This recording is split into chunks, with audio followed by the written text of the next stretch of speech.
सभी को मेरा जय गुरु। यहाँ बैठे किसका है? आपका है। जैसा कि अभी बताया पूर्व के दोनों वक्ताओं ने, एक तो उद्देश्य हमारा क्या था, ठाकुर जी की बात को लेकर के और ठाकुर जी को लेकर के हम लोग सब लोग आज एक जगह एकत्रित हुए हैं, इस जगह पे। चले जाते हैं।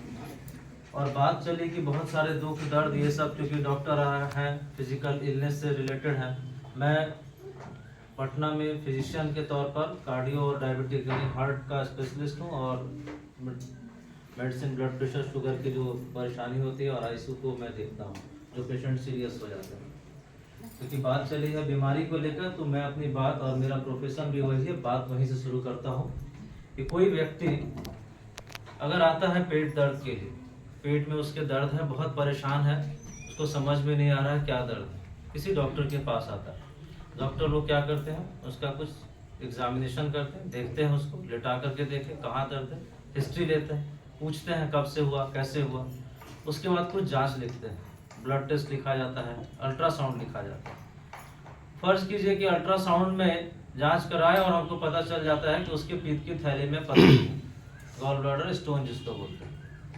उसके बाद डॉक्टर साहब ने कहा कि चलो अब इसको तो ऑपरेशन कराना होगा, ऑपरेशन के बिना बात नहीं बनेगी। लेकिन वो व्यक्ति ऑपरेशन के लिए अब तैयार नहीं है कि नहीं, ऑपरेशन हम नहीं अभी कराएंगे, हम थोड़ा खान पान से मेंटेन कर लेंगे। अब ये क्या कर रहा है कि जहाँ भी कहीं भी जा रहा है, पहले जैसा परेशान नहीं है, क्योंकि उसको दर्द का वजह पता है। ये पीत का थैली का दर्द जो है, ये पथरी की वजह से। वो खान पान में संयम बरतेगा, एक खाना खाएंगे तो मेरा दर्द उठ जाएगा, ज्यादा देर खाली पेट रहेंगे तो दर्द उठ जाएगा, तेल मसाला वाला चीज नहीं खाना है। और कभी ऐसा हुआ तो वो उतना परेशान है जितना पहले हुआ करता था, जबकि अभी तक उसने इलाज प्रॉपरली नहीं कराया। मेरा जो पॉइंट है, मेरा कहने का तात्पर्य ये है, एक व्यक्ति जो परेशान है अपने शारीरिक जो बीमारी से, जिसको शारीरिक कष्ट है, वो जब एक उसके कारण को पता करता है, देखता है कि मेरा इसका कारण क्या है, उस कारण को जान जाता है, उसका इलाज नहीं भी प्रॉपरली कराता है तो भी वो आत्म संशोधन कर लेता है, वो अपने आप में कुछ परिवर्तन लाता है, देखता है कि हाँ ये करने से ऐसा हो रहा है, इसलिए मुझे ये काम नहीं करना चाहिए या ऐसा करना चाहिए।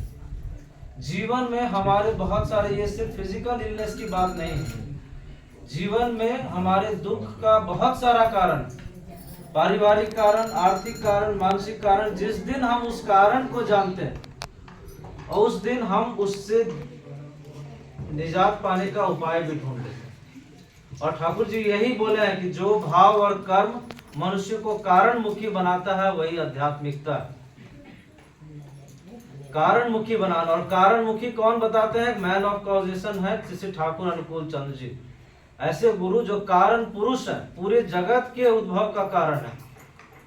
हम लोग सौभाग्यशाली हैं कि हम लोगों को ऐसे गुरु मिले हैं जो पूरे कारणों के कारण, इसलिए उनको पकड़ लेने के बाद हमारे पास फिर और कोई ऑप्शन नहीं बच जाता है, हमारे पास और कोई विकल्प नहीं, सिर्फ उनकी नीति विधि को पालन करना है।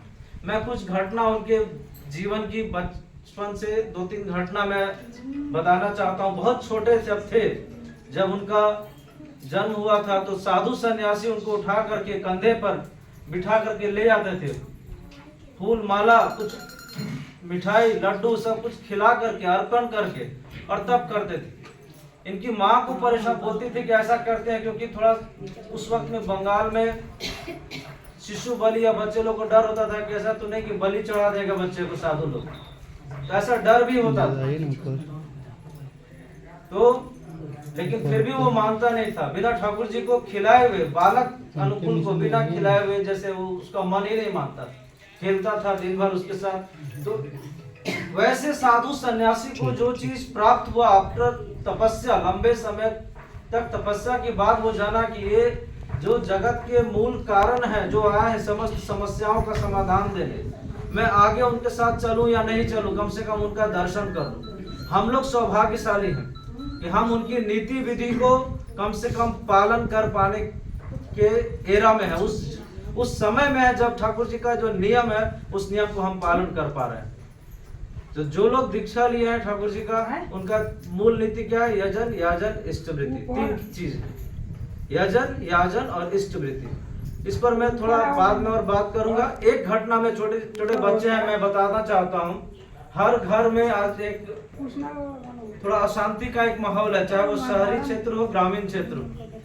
भाई भाई में बनता नहीं है, पूरा एक दूसरे को लोग बर्दाश्त नहीं कर पाते। माँ बच्चे में प्रेम का अभाव हो गया। ठाकुर जी के बचपन की एक घटना मैं सुनाता हूँ। ठाकुर जी छोटे हैं, स्कूल जाने के क्रम में पैर में कांच चुभ जाता है और पैर से लगातार खून बह रहा है। स्कूल जाना है, स्कूल जाने के लिए तैयार हो रहे हैं, बोल रहे हैं कि माँ पैर में कुछ कांच चुभ गया, आज लगता है स्कूल नहीं जा पाएंगे। माँ अपने काम में व्यस्त है, ध्यान नहीं दे, सोच रही है कि स्कूल नहीं जाने के डर से ऐसा कह रहा है। बोली जाओ, कुछ नहीं होगा, जाओ। कुछ नहीं हुआ, देखी भी नहीं उसको, बोली कुछ नहीं हुआ, जाओ। अब वो बोले कि अच्छा चलो, माँ बोल दी है कुछ नहीं होगा तो कुछ नहीं होना है। उसमें एक तरफ ध्यान बार बार जा रहा है, पैर तो कटा हुआ है, इससे तो खून बह रहा है, चलेंगे कैसे? पैदल जाना है, 6 मील लगभग 9 किलोमीटर पैदल चलना है, उतना दूर जाएंगे, पैर तो जख्म हो जाएगा। माँ की बात स्ट्राइक करती है कि माँ बोली है कुछ नहीं होगा। चल जाते हैं, उसी तरह से चल रहे हैं, बीच में कष्ट हो रहा है, पैर की तरफ देख रहे हैं, घाव देख रहे हैं, लेकिन माँ की बात पर अटूट विश्वास है। वैसे ही स्कूल गए, पूरा दिन भर क्रियाकलाप जो हुआ, गए वहां से फिर आए, शाम में आकर के माँ को दिखाते हैं। माँ बोले अरे तुम पहले क्यों नहीं दिखाया? बोले आप ही तो बोली थे कि कुछ नहीं होगा, तो हम समझे कुछ नहीं होगा। माँ उनको एकदम गले से लगा के पहले उसका पैर वैर धुलवाई, जो भी उसका पट्टी उस समय जो इलाज होता था वो की उनका। तो इतनी ज्यादा मातृभक्ति की जो बात है, हर घर में हर बच्चे को अपने माँ पिता के प्रति जो ठाकुर जी की जो वाणी है, पिता में श्रद्धा माँ में टान, वह लड़का उस शाम में प्राण। उस लड़के में जो प्राण जो आएगा, जो फोर्स ऑफ लाइफ आएगा, वो कहीं और नहीं आएगा। जब तक एक माँ को नहीं मान सकते, जो सांसारिक माँ है, जो मेरी जन्मदात्री माँ है, उसको अगर हम नहीं मानेंगे, हम जगत की माँ को सीधा पूज करके नहीं पा सकते, समझ भी नहीं सकते, सिर्फ छलावा होगा। तो जो भी बच्चे यहाँ सुन रहे हैं, कम से कम इस बात को ध्यान रखेंगे कि माँ पिता की बात का एकदम आदर सम्मान करना है। कोई उनसे ऐसी चीज हम लोग बात कर रहे हैं जिससे लग रहा है कि नहीं मुझे ये चीज चाहिए, माँ मेरी बात नहीं समझ रही, उसको बताने का दूसरा तरीका होगा, लेकिन उनकी बातों को पालन करना और ठीक है। दूसरी बात जो है ठाकुर जी की बात में और एक बता दूं, एक मैं घटना बता रहा हूँ। यजन, याजन, इष्टवृत्ति की बात ठाकुर जी का है। यजन मतलब अपने अंदर झांकना, जिसमें ध्यान आता है, ध्यान करना, नाम करना। दीक्षा जो लोग लिए होंगे उनको ध्यान की पद्धति बताई गई होगी, मंत्र का इफेक्ट बताया गया होगा। और याजन मतलब अपने साथ साथ अपने परिवेश के लिए, अड़ोस पड़ोस अगल बगल जहाँ रह रहे हैं उसके लिए कुछ करना, शरीर से कुछ करना। गंदगी देख रहे हैं, सफाई कर दिए। किसी को कुछ आर्थिक मदद चाहिए, बीमार है, उसका जाके इलाज करवा सकते हैं, करवा दिए। नहीं कुछ हुआ, खाने पीने का कुछ दिक्कत हो रहा, वो कर दिए। तो अड़ोस पड़ोस के लिए भी दायित्वशील रहना, यही है याजन। और उसको उद्बुद्ध करके रखना, उसको चार्ज रखना, वो डिप्रेशन में नहीं जाए। वो मेरे जीवन को देखे तो लगे कि अरे ये आदमी तो इतना अभाव में भी मस्त रहता है, तो कैसे रह सकता है? ठाकुर की वजह से रह सकता है, चलो मैं भी ठाकुर से जुड़ता हूँ। ये प्रेरणा उसके अंदर में आ जाती है। और इसी तरह से हम लोग ठाकुर जी की बात को जगह जगह पे बोल सकते हैं, कर्म के माध्यम से, सेवा के माध्यम से। यही है याजन। तीसरा चीज है इष्टवृत्ति। इष्टवृत्ति मतलब इष्ट को भोग देना। जैसे हम सुबह उठ करके रोज अपने लिए खाना खाते हैं, अपने से पहले मेरे जीवन के जो कारण हैं उनको मैं पहले भोग दे रहा हूँ, यही है इष्टवृत्ति। और कुछ नहीं, बहुत साधारण सा चीज है कि मेरे जीवन के कारण को पहले मैं खिला रहा हूँ, यानी मैं अपने मंगल के कारण को खिला रहा हूँ, मैं अपना ही हित कर रहा हूँ। उस खिलाने का जो भोग का जो एस्पेक्ट होगा, वो एक हम लोग सिक्के के रूप में करते हैं। प्रतिदिन सुबह नित्य निर्जला है, ये आजीवन निर्जला व्रत है, पूरे जीवन भर का निर्जला है। तो हम अपने खाने से पहले, पानी भी पीने से पहले मैं ठाकुर को दे करके कर रहा हूँ। और इष्टवृत्ति क्या करता है? ये हमारा एक सुरक्षा कवच है। ये सुरक्षा कवच ठाकुर जी हम लोग को दिए हैं कि इष्टवृत्ति से हम लोग का बड़ा से बड़ा ग्रह दोष का खंडन होता है। जब ठाकुर जी से लोग पूछा, उस समय की बात है जब द्वितीय विश्व युद्ध चल रहा था, सेकेंड वर्ल्ड वॉर हो रहा था, बहुत जगह पर बम वर्षा हो रही थी, एक देश दूसरे देश पर बारिश हो रहा था बम का। जैसे अभी हम लोग आजकल टीवी में देखते होंगे मिसाइल छूट रहा है। इस तरह से हो रहा था। तो लोग पूछा कि ठाकुर जी ऐसे ऐसे बम वर्षा होगा, लोग एक दूसरे को बंदूक गोली से मारेंगे, ऐसे में इष्ट वृत्ति क्या आप पर रक्षा कवच के काम कर पाएगा? ठाकुर जी बोले जब समय आएगा तब देखोगे। और सेकेंड वर्ल्ड वार हुआ। सेकेंड वर्ल्ड वार के समय अनेक लोगों ने देखा कि ठाकुर जी का जो दया ऐसा मिला कि जैसे उनके जीवन की रक्षा हो। उसी में मैं एक कहानी बताता हूँ। बर्मा में एक रवि बनर्जी नाम के एक व्यक्ति थे, बहुत उच्च पोस्ट पर थे, प्रोबेबली वो मजिस्ट्रेट या उस तरह के कुछ लॉ से किए हुए थे और अच्छे पद पर थे। वो लोग जब बर्मा में रह रहे थे, हस्बैंड वाइफ, बड़ा सा बंगला था उनका, और उस वक्त में युद्ध का समय था।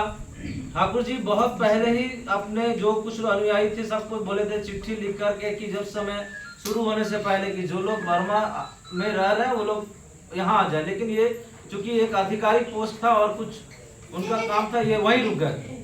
और जब सोने जाते हैं तो ऐसा लगता है जैसे ठाकुर जी धूल उठा करके ऐसे दिखा करके बोलते हैं भागो बनर्जी, तुरंत खाली करो इस जगह को। तो उसको लगा कि जैसे हम सपना देख रहे हैं। उठता है, अपनी वाइफ को उठाता है, बोलता है देखिए ऐसा ऐसा लग रहा है कि ठाकुर जी हमको ऐसी बात बोल रहे हैं। तो लगा कि शायद ये भ्रम होगा, सोए हुए हैं, नींद में कुछ बात आ गई। फिर सोने की कोशिश करता, इस बार आवाज और भी स्पष्ट थी कि जितना जल्दी हो उस जगह को खाली करो। वो फिर लगता कि क्या हुआ, सच हुआ, गलत हुआ, बस वो अपना सामान उमान जो भी था समेटने के लिए लगा, लेकिन वो पूरा चीज समेटने नहीं सका। और जल्दी जल्दी अपनी पत्नी और एक छोटा सा बच्चा था उसको लेके भागने के लिए, अपना बड़ा सा घर था, उसका बगीचा, बाउंड्री सब था, उससे बाहर निकला। फिर उसको याद है सामान तो कुछ लिए ही नहीं, सामान ये ले लेते, कुछ पैसा ले लेते, कुछ और भी चीजें रख लेते। वो जैसे अंदर वापस एंट्री करता तब तक घर के ऊपर बम गिर गया और घर उड़ जाता। तो ठाकुर जी की दया हर जगह विद्यमान है, हर जगह ठाकुर जी की दया की बारिश हो रही है। और इस दया का एक विधान है, एक तरीका है, नाम और नामी। जब ईश्वर आते हैं शरीर रूप में, जब नामी आते हैं शरीर रूप में, तो उनके विधान को पालन करना है। जब वो चले जाते हैं तो भी उनके विधान को पालन करना है। लेकिन उनके अशरीर रूप में हम लोग को ईश्वर दो चीज दे के गए, नाम जिसको हम लोग मंत्र बोलते हैं, दूसरा आचार्य परंपरा। और जो विधि जो है जीवनीय विधि, बचने बढ़ने की जो विधि है, उसी में थर्ड पॉइंट है जो हमारा पहला यजन, दूसरा याजन, तीसरा इष्ट वृत्ति। तो जो लोग इष्ट वृत्ति करते हैं वो निश्चय, ठाकुर जी की एक वाणी है, जैसे भी हो आपद विपद, जैसा भी हो प्राण, इष्ट वृत्ति निश्चय लाती सबका परित्राण। तो निश्चय आएगा ही, क्योंकि ये नेचुरल प्राकृतिक नियम है कि जब हम किसी को कुछ देते हैं तो वो प्रकृति हमको किसी न किसी रूप में, जब हम अच्छे भलाई करते हैं लोगों का, तो वो भलाई हमारे पास सूद समेत लौट के आता है। जब हम ईश्वर के खाते में, ठाकुर के खाते में, मंगल के खाते में कुछ भोग अर्पित करते हैं, वो लेता नहीं है, ठाकुर लेते नहीं है। ठाकुर सूद समेत हमारे जब और टाइम होगा, जब मेरी खराब अवस्था होगी, उसको वापस कर देते हैं, सूद समेत वापस कर देते हैं। तो ऐसे अनेक घटनाएं हैं इष्टवृत्ति की, जिसमें इष्टवृत्ति करने से हम लोगों को जीवन रक्षा हुआ है, जीवन का वर्धन हुआ। तो इष्टवृत्ति करना एक इसेंशियल पार्ट है। कुछ एक चीज है जिसको लेकर के मैं क्लियर कर देना चाह रहा हूँ। बहुत सारे लोग जो इष्टवृत्ति कर रहे हैं, वो पहला कि सुबह में खाली पेट करेंगे, दूसरा कि 1 महीने के अंत पर जमा करें, हर महीने जमा होना चाहिए। ऐसा नहीं कि बहुत सारे लोग ये सोच रहे हैं कि हम साल में एक बार जमा कर देंगे, ये कोई चंदा नहीं है। इष्टवृत्ति कोई चंदा, कोई ये नहीं है, ये मेरा व्यक्तिगत तौर पर एक डेली बेसिस पर, मैं उसका लाइन ही ये कहता है कि मुझे जो जीवन मिला है मैं इसके लिए आपका ऋणी हूँ। उसका लाइन ये कहता है कि जीव जगत जीवन कारण जो करुणामय है, उनको हम संबोधन करके बोल रहे हैं कि जो जन्म मिला है सब आपकी दया है, इसलिए मैं दे रहा हूँ। इस दया का आभार है, प्रेम का आभार है, प्रेम का ऑफर। तो इष्टवृत्ति का 30वां दिन यानी हर महीने में जाना। दूसरा उसका आजकल तो ऑनलाइन सिस्टम हो गया है, उपयोजना केंद्र भी है शायद, ये उपयोजना केंद्र के माध्यम से भी इष्टवृत्ति को आप लोग जमा जो भी करते हैं उनका एक रसीद आ जाता है, फैमिली कोड आ जाता है। और एक और भूल बहुत सारे लोग करते हैं कि इष्टवृत्ति करने के बाद कुछ लोग करते हैं क्या कि उस पैसे को कुछ लोग कहीं दूसरे जगह दान दे देते हैं। एक जगह मैंने सुना है कि वो बोला कि वो पैसा ठाकुर जी को दे के क्या करेंगे, एक भिखारी आया उसको दे दिए। तो भिखारी को क्यों देंगे? मेरा इष्ट भिखारी तो कभी हो नहीं सकता, भिखारी को देना ही होगा तो हम अलग से देंगे। क्या मैं अपने बच्चे को कुछ खाना खिलाने जाऊं, 2 रोटी और कोई भिखारी आएगा तो क्या उसके रोटी का एक हिस्सा छीन के दे दूंगा या उसको अलग से दूंगा? तो ठाकुर जी के मामले में ऐसा क्यों करेंगे? ठाकुर जी का जो इष्टवृत्ति जो होगा वो अलग होगा। जिसको भी किसी तरह का सेवा करना है किसी भी माध्यम से, वो उसको अलग से उसके लिए करेंगे। उसको ठाकुर जी के पैसे से, इष्टवृत्ति के पैसे से उसको कभी नहीं करेंगे। ये भूल एकदम नहीं करना है। वो मेरा मंगल का वृत्ति है, मेरे मंगल के जो मूर्त रूप है उनको मैं दे रहा हूँ। एक इष्ट भिखारी मेरा मंगल का काम ही नहीं हो सकता। वो तो बेचारा खुद ऐसी अवस्था में कि उसको जरूरत है ठाकुर जी की, बल्कि उसको ठाकुर से जरूर लेते हैं तो उसके मंगल का रास्ता निकल जाएगा। मैं एक घटना और बताता हूँ।